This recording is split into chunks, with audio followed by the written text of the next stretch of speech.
Nu-ți cer nimic, doar să-ți grăbești venirea. Nu-ți cer nimic, căci am cu mult mai mult, dar aduc clipa când va fi răpirea și izbăvirea de-al vieții tumult.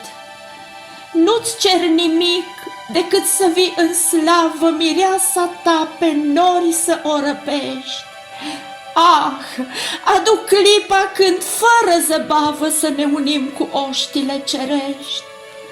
Nu-ți cer nimic decât o pace adâncă să mângâie inima îndurerată, să te aștept privind spre stâncă, să pot ajunge în cer odată. Nu-ți cer nimic decât al tău Duh Sfânt să mă însoțească în călătorie, dorind și așteptând să plec de pe pământ, ca să ajung la tine în veșnicie. Amin.